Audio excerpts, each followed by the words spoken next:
So the ANC's National Working Committee has disbanded its Eastern Cape and Mpumalanga structures.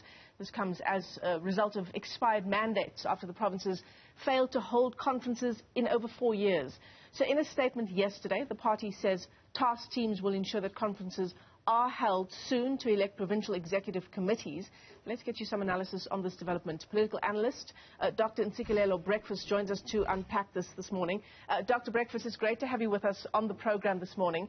It doesn't come as a surprise, this decision from the governing party, given that these mandates have now expired. I think in the Eastern Cape, the rationale behind the creation of the PTT was to put Oscar Mabuyane on good footing and also to make him stand a good chance of outmaneuvering his political opponents, because the conference should have been held last year, I think in October. I think their term of office ended in October. And that brought into question some of the decisions that they made, like to make some people step aside. So I think in an attempt to basically boost his candidacy, they've appointed him as a convener of the PTT and also made his secretary a coordinator. Now, it must be borne in mind that most of the conferences of the ANC are won through the office of the secretary, meaning that even those branches that have been unhappy about the way things are at the moment will basically complain to the same people that they are unhappy about.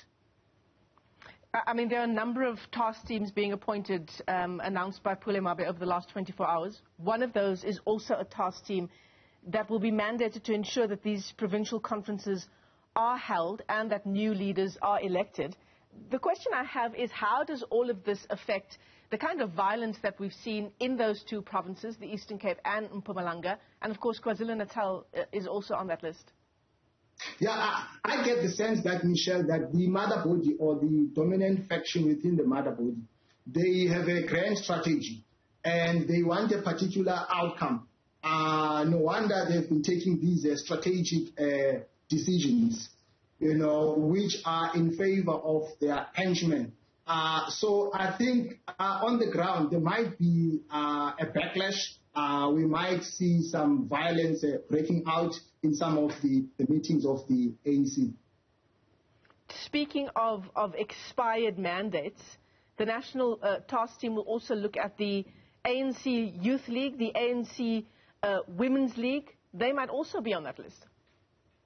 Of course, the Youth League does have power in terms of participating in decisions of the ANC at conferences, and they have not been operational due to a number of reasons. So even themselves, I think, in the build-up to the conference, they have to have a structure that is constituted.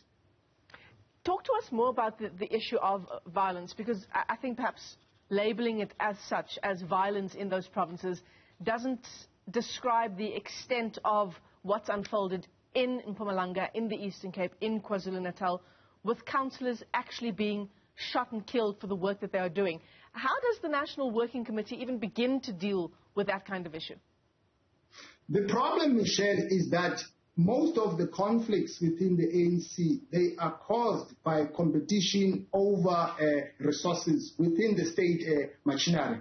I think politicians and activists of the ANC, they know that if you ascend to power, then you'll be able to have access to resources of the state. Some people also think that they cannot afford to lose power, because if you lose power, then you are not protected. And also, if you lose power, you will be running a risk of being persecuted by your political enemies. No wonder, for some people, this is a do-or-die situation.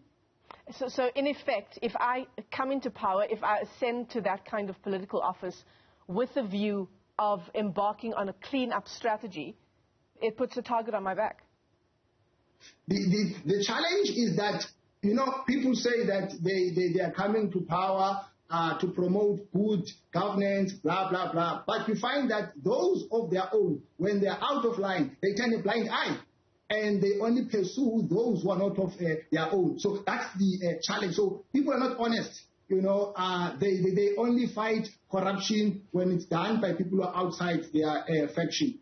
I want to talk to you more, Dr. Breakfast, about the issue of the elective conference, which is happening, of course, in December of this year. It's a big political year for the ANC. It is an important year for ANC President Cyril Ramaphosa as well. All of the developments that take place in the weeks and months to come will influence how that conference unfolds. Of course, Michelle, I think in the bigger scheme of things, the president wants to come back for a second term. There have been many commitments that he has made that he has not honored. For instance, the economy has not been growing the way it should have due to its mismanagement. And also we've seen, corruption being practiced in different, departments and people not being brought to book. So a lot of people, they feel let down by the way things are at the moment because they expected a lot from the president. So the president knows that he has not done the way he should have. So he would like to come back and finish what he has started. Yeah. And I suppose South Africans are on that list of people who will complain about unfulfilled promises insofar as the ticket that Cyril Ramaphosa ran on in the previous election, which was on clean governance and acting on corruption, even if it is in the top echelons of the African National Congress. Yes, I mean, of late, we've seen the report of the Zondo Commission, the last one, implicating one of his henchmen, Uncle Gweremantash, and the ANC has not said anything about that. And I don't think that he would want to rub him the wrong way in public. Suffice to say, maybe he might engage him in private to step aside. But also there have been other people in government that have not been performing, like the Minister of Security, I think it's the Minister of Police, I beg your pardon. Yeah, I forgot his name.